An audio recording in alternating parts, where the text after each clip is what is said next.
अब ये संत रामपाल जी का भांजा सुनील लाठर, जिसकी बरवाला कांड में भी मुख्य भूमिका थी, भक्तों को भड़काने में, झूठे आदेश संत रामपाल जी के बताने में। अब ये क्या सफाई दे रहा है? जब कुछ एक लोगों ने कहा ना जी हम ऐसे जेल में ट्रैक्टर लेके जाएंगे और संत रामपाल जी को बाहर निकलवाएंगे, तो ये डर गए आश्रम वाले कि कहीं प्रशासन ना भड़क जाए।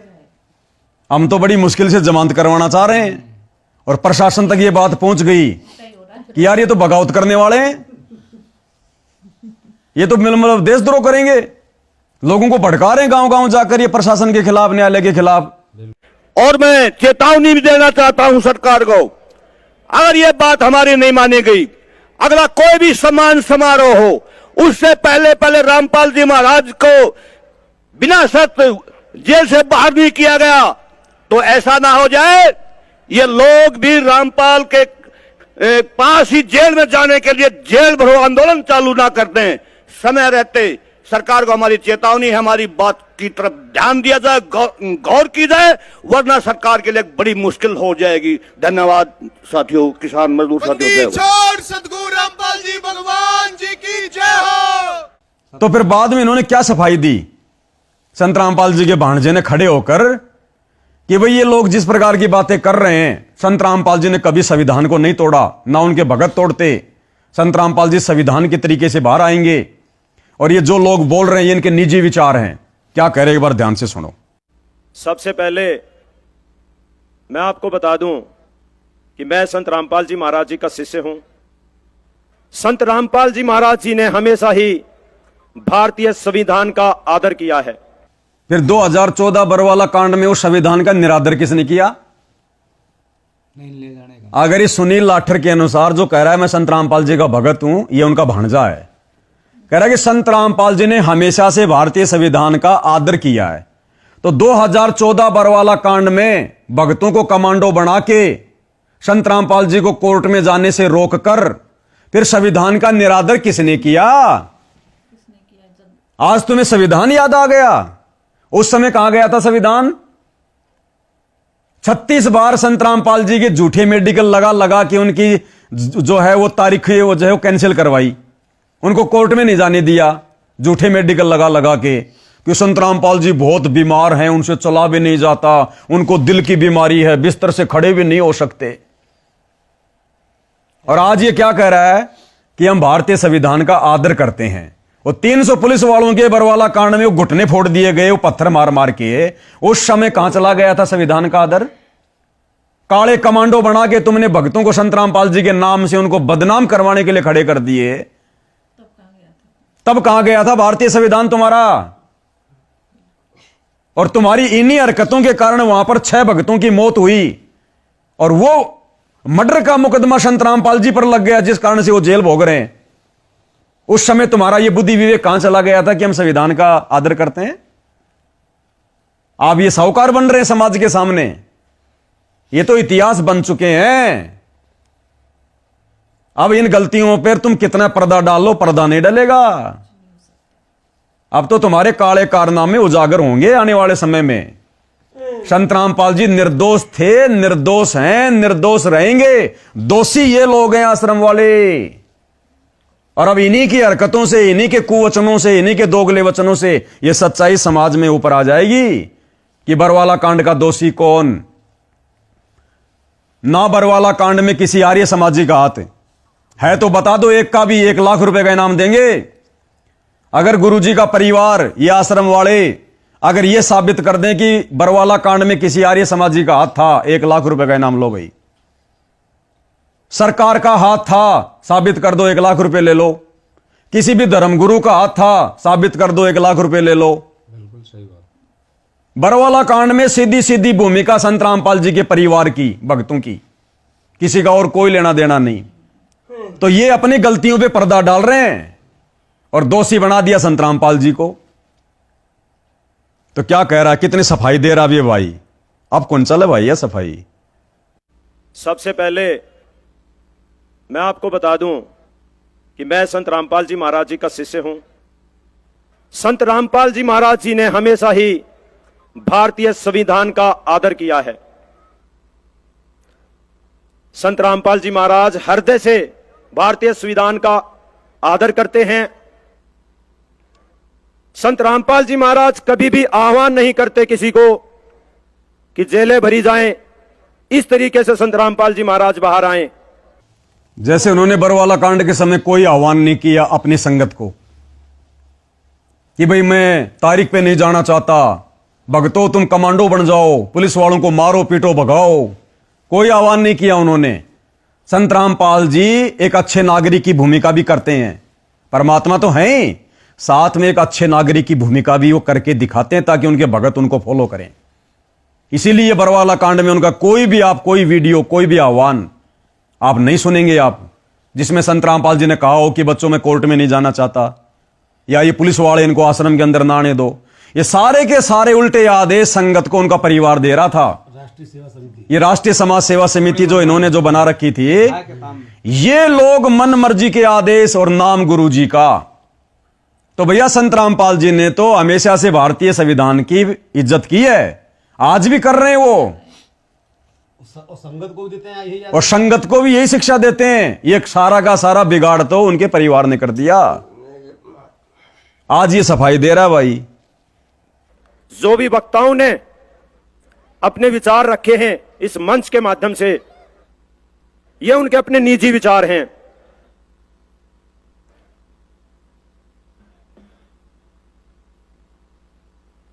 संत रामपाल जी महाराज ने अपने शिष्यों को भी प्रवचनों के माध्यम से हमेशा यह शिक्षा दी है कि हमें संविधान का आदर करना चाहिए,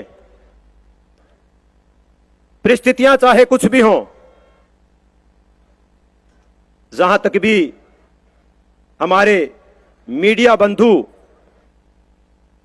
इस बात को सुन रहे हैं, किसी भी बात को तरोड़ मरोड़ कर पेश ना करें। अरे भैया तरोड़ मरोड़ कर पेश करने की जरूरत ही नहीं है, तुम कर रहे हो तोड़ मरोड़ के पेश। बरवाला कांड के समय तो संविधान को लेकर कोर्ट को लेकर तुम्हारे क्या विचार थे, आज वर्तमान में तुम्हारे क्या विचार हो गए, तो तोड़ मरोड़ तो तुम खुद कर रहे हो खुद। तब तो इनकी वीडियो वायरल हो रही थी कि ये चैलेंज कर रहे थे कोर्ट को। हाँ तब तो ये जुडिशरी को चैलेंज कर रहे थे। ये खुद गुरुजी का छोटा लड़का मनोज एसपी को छाती पीट पीट के कह रहा था, क्योंकि मैं पवन दास भी तो उस समय वहीं खड़ा था, कि ए एसपी तेरी मां ने दूध पिया है तो आश्रम की दीवार को हाथ लगा के दिखा। ऐसे भड़काया इन लोगों ने। आज ये संविधान के पालन करता हो गए। क्यों हो गए बहन जी? क्योंकि आज इन्होंने अरबों रुपये जगह जगह आश्रम खोलकर लगा दिए। अब इनको पता है यदि हम संविधान के खिलाफ बोलेंगे, प्रशासन के खिलाफ बोलेंगे, हमारे धार्मिक धंधे पे ताले लग जाएंगे। ये अपने बचाव में कर रहे हैं। ये संत रामपाल जी की चिंता इनको आज भी नहीं है, अपने धार्मिक धंधे को बनाए रखने के लिए। अन्यथा यही आदमी, संत रामपाल जी का भांजा सुनील लाठर, यही आदमी ये कह रहा है कि ये उनके निजी विचार थे। जिन लोगों ने अभी ये बातें कही, हम ट्रैक्टर ले जाके जेल भर देंगे, बाबा रामपाल जी को चूरमा खिलाएंगे, कह रहे हैं उनके निजी विचार थे। अगर ये उन वक्ताओं के निजी विचार थे तो जिस समय वो व्यक्ति वो बातें बोल रहा था, जिस प्रकार की भाषा की, लाखों ट्रैक्टर जाएंगे, जेल में चूरमा खिलाएंगे, क्या उस समय खड़ा होकर ये व्यक्ति उसको रोक नहीं सकता था? उसी समय बोलना चाहिए। उसी समय बोलना चाहिए कि भैया इस मंच पर ये इस प्रकार की भड़काऊ बातें नहीं होनी चाहिए। लेकिन बहन जी वीडियो को जरा दोबारा ध्यान से देखिएगा। जिस समय वो व्यक्ति जेल में जिस समय ये व्यक्ति जेल में ट्रैक्टर ले जाने की बात कर रहा है और जो जोशीला भाषण दे रहा है, और जब उसका माइक हिल रहा था तो यही संत रामपाल जी का भांजा उसके माइक को ठीक करने के लिए आ रहा है। अगर ये उसके विचारों से सहमत नहीं है तो उसको रोक देना चाहिए था, लेकिन ये तो सहमत है, उसके माइक को ठीक करने के लिए आ रहा है। माइक भी ऑफ कर देता। साथ में संत रामपाल जी का एक और भगत राम उतार राणा, वो भी माइक को ठीक करने के लिए आ रहा है। तो ये दोगला व्यक्ति ये बात कैसे बोल रहा है कि वो उनके निजी विचार थे? निजी विचार थे तो उसी समय माइक को बंद कर देता। तो माइक को ठीक करने के लिए आया है, देखिएगा ध्यान से। किसानों, तुम अपनी आत्महत्या पे हो, ऐसे आदमी का साथ दो जो तुम्हारे जेल में सोचता है और हमारी और जेल में सोचता है। इसीलिए मैं कहता हूं, हम परमिशन ले रहे हैं, जिस दिन जरूरत पड़ेगी हजारों लाखों ट्रैक्टर जेल में चुरमा ये है जो ये बोला ब्लैक कलर की कोटी पहन रखी है ना, उनका भांजा सुनील लाठर, हमारे दिल में है। अभी देखना माइक को ठीक करने आएगा ये भाई, हमारे दिल में है। वहां कितने आदमी थे, आज कितने आदमी हैं। अगर कोई सरकार का जलसा सुनने नहीं आता, सरकार की तो एक मोटर 5 बार जली, एक मोटर 5 बार जली और हमें मिली नहीं मिली, अरे नहीं मिली। और यहाँ 12,000 फुट पाइप 9 घंटा में फरमाड़ा बादशाहपुर से ले गए और गुगाड़ी रोड तक, जिसमें 3 लिपट का पानी उतरा। लेकिन अपनी उम्र में, अपनी जिंदगी में ये नहीं पता था कोई किसानों का भगवान भी है, लेकिन आज पता चल गया। इसीलिए अपना ट्रैक्टर और महाराज का देसी घी का चूरमा खाएगा, घी बना रखा भाई। और ये किसान तैयार है, ये किसान तैयार है भाई, वीडियो वालों। हाँ, इन लोगों का भय हो गया, वो तो रामतार राणा है। हो गया। कोई सीआईडी वाला पूछ रहा है, वो भी आएगा, पूछ रहा है, ये आ गया, वो माइक ठीक कर रहा है। अरे जिसके पास ये सारे आश्रम वाले वो राजनीति में है, जिसके पास इतने करोड़ों दिल हो गए और राजनीति में वो भगवान है सबका, जहां इशारा करेगा वहां मिलेंगे। रामपाल महाराज की, किसानों का महाभगवान की। अब बताओ, अब ये दोगले आदमी है कि नहीं है? एक तरफ तो कह रहा है कि हम इनकी बातों से सहमत नहीं है, और दूसरी तरफ जब वो भड़काऊ भाषण दे रहा था तो उसका माइक ठीक करने के लिए आ रहा है, वरना उसी समय रोक देना चाहिए था। भैया देखो, ये तो मान सम्मान का कार्यक्रम है, आप सरकार को क्यों भड़का रहे हो फालतू में? संत रामपाल जी तो संविधान का आदर सम्मान करते हैं, आप ये बातें ना बोलो यहां पर। लेकिन ये बोल नहीं सकते, ये बोल नहीं सकते। गांव वालों को नाराज थोड़ी करना है, उनका तो समर्थन लेना है, वो चाहे जो मर्जी गाड़ी निकाले, चाहे कुछ भी करें, इन्होंने तो समर्थन लेना है गांव वालों का संत रामपाल जी की जमानत के लिए। तो बहन जी, इन लोगों का कुछ नहीं सुधरा, इनका कुछ नहीं सुधरा बहन जी। कुत्ते की पूंछ कभी सीधी नहीं होती है, और ज्यादा बिगड़ते जा रहे हैं ये, अपनी हरकतों से बाज नहीं आ रही ये लोग। अब संगत ने विचार करना होगा बहन जी इन सब बातों पर, क्योंकि सत्यानाश यहां पर इस मामले में संगत का हो रहा है। भाई संत रामपाल जी भगवान है, परमात्मा है। आज भले दुनिया को नहीं पता, 2028 युग परिवर्तन के बाद जब घुटने टूटेंगे, जब समझ में आएगी, तो संत रामपाल जी का तो वैसे भी कुछ नहीं बिगड़ना, उस परमात्मा का क्या बिगड़ेगा, है कि नहीं? वो तो अपनी मर्जी से गए, अपनी मर्जी से ही आएंगे। और ये जो मेन भगत हैं, उनके परिवार वाले बेटा बेटी, ये है काल के द्वारा भेजे गए स्पेशल एजेंट, उनकी भक्ति मार्ग को बर्बाद करने के लिए। इनका भी क्या बिगड़ेगा? इनका तो सब कुछ इनका बिगड़ा हुआ है। अब बिगड़ गए आप और हमारी जैसी संगत का, जो बेचारी ना घर की ना घाट की, जाए तो कहां जाए, गुरु की माने या गुरु के परिवार की माने। इस संशय में संगत फंसी हुई है, और यह संशय है ज्ञान की कमी के कारण। संगत को तो गुरु जी का आदेश बोल देते हैं ना, गुरु जी का आदेश आया, वो ज्ञान आधार नहीं बनाया। बहन जी ऐसा भी नहीं है, संगत को कोई कह दे गोबर खा ले, गुरु का आदेश है, कोई नहीं खाएगा। संगत भी उसी आदेश को मानती है जो जिसमें संगत को दिखाई देता है कि हमारे मतलब की बात है। नहीं, संगत के मुंह में जुबान नहीं है क्या? इतना दिमाग तो मूर्ख से मूर्ख आदमी भी होता है कि संत चाहे कोई भी हो, वो अपने प्रोग्राम में लड़कियां नचवाएगा क्या? अरे संत की नजरों में तो सबकी बहन बेटियां एक जैसी हैं। संत अगर ये अश्लीलता फैलाएगा, बहन बेटियों का नाच देखेगा, लोगों को दिखाएगा, समाज को फिर कौन सुधारेगा? तो क्या संगत को इस बात का नहीं पता? लेकिन संगत को भी आनंद आ रहा है, क्योंकि मीठा जहर संगत को धीरे धीरे खिलाया गया है। ये आदत कोई आज से थोड़ी डाली गई है, अचानक करते तो लोग हाथ खड़े कर देते, तुम क्या कर रहे हो? लेकिन ये इस प्रकार के कारनामे धीरे धीरे कई वर्षों से करवाए जा रहे हैं, जिस कारण से अब संगत को भी आनंद आने लग गया, और संगत जा रही आनंद लेने। संगत को अपनी रमणी की याद नहीं आती, संध्या आरती की याद नहीं आती, सुमरण करने की याद नहीं आती, वहां लड़कियों का डांस देखने में उनका आनंद आ रहा है। तो ये परीक्षा भी तो चल रही है हमारी, वो बाबा जेल में बैठकर परीक्षा तो ले रहा है। और देखो यहां इस 28 दिसंबर के प्रोग्राम में भी इन्होंने वही बढ़वागिरी शुरू कर दी, वही नाचने गाने वाली लाकर देखो इन्होंने प्रोग्राम सेट कर दिया। देखो ओ बुरा हाल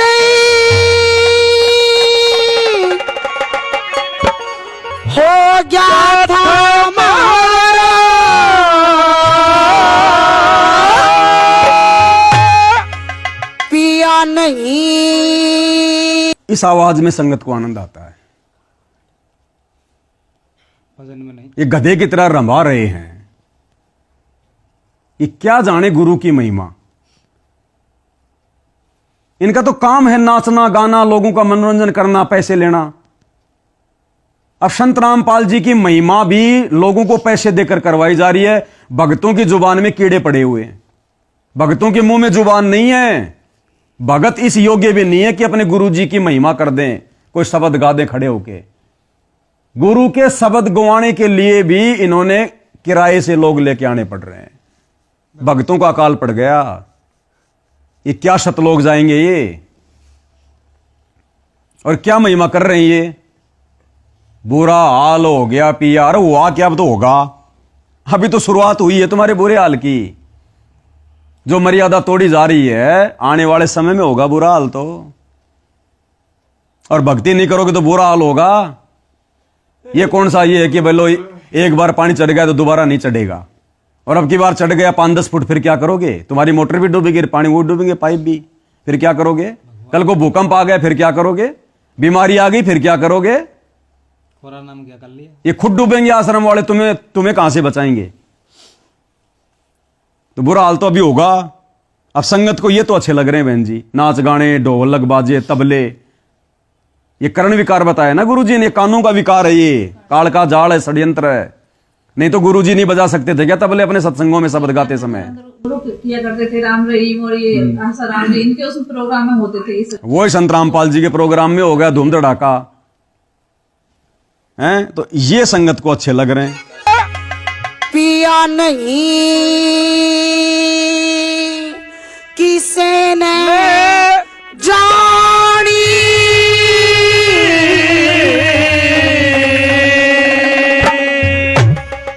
ए किसान मसीहा की गोरी तने सुना दूं अमर कहानी। बुरा हाल हो गया था हमारा, या नहीं किसे न जानी। संत रामपाल की गोरी सुना दूं अमर कहानी। बुरा हाल हो गया तुम्हारा, नहीं किसे न जानी। संत रामपाल की गोरी सुना दूं अमर कहानी। बोलिए संत रामपाल महाराज की, सुना दूं अमर कहानी।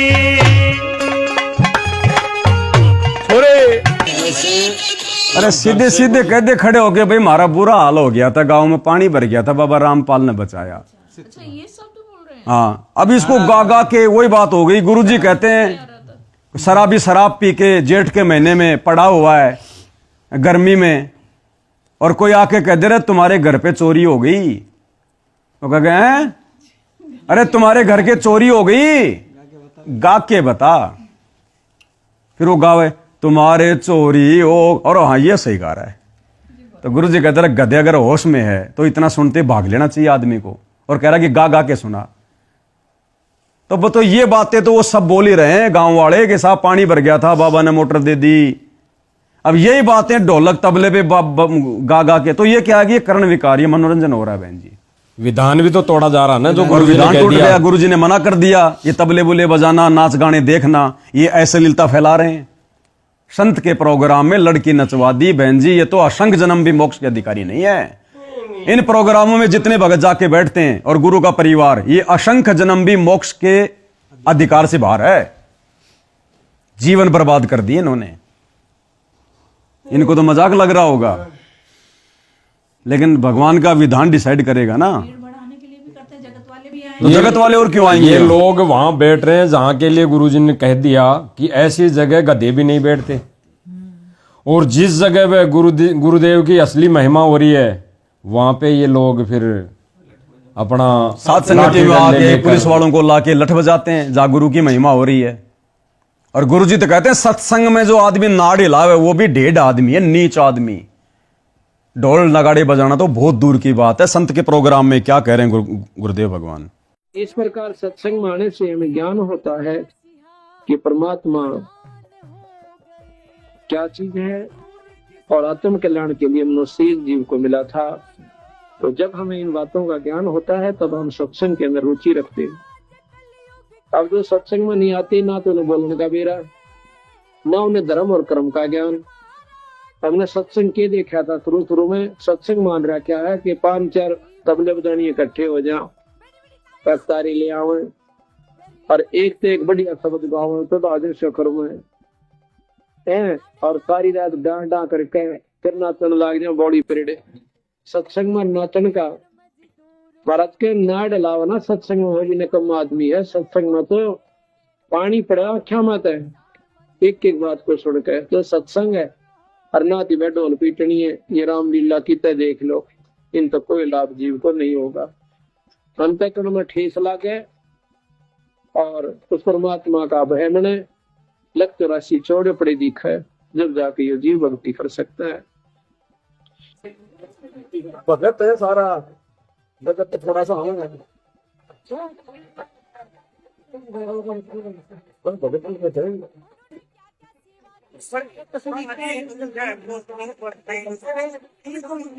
भगत ही रहा है। अब बताओ गुरु जी तो क्या आदेश दे रहे हैं और गुरु का परिवार क्या करवा रहा है और संगत क्या देख रही है, तो है मोक्ष इनके निकट। और अब हो गए ना उसका रिएक्शन। सतलोक आश्रमों से जुड़े भाई बहनों की फेसबुक की स्टोरी है, उनकी स्टोरी देख लो, और व्हाट्सएप पे क्या आता है, डीपी क्या बोलते हैं, व्हाट्सएप पे क्या लगाते हैं वो जो स्टेटस देख लो, यही नाचने गाने वाले, और कह रहे हैं वाह गुरु जी की महिमा हो गई बहुत तगड़ी। मतलब शरीर हिला हिला के लड़कियां जो नाच रही हैं गुरु की महिमा कर रही हैं बहुत तगड़ी। ये हो गया आप संगत में।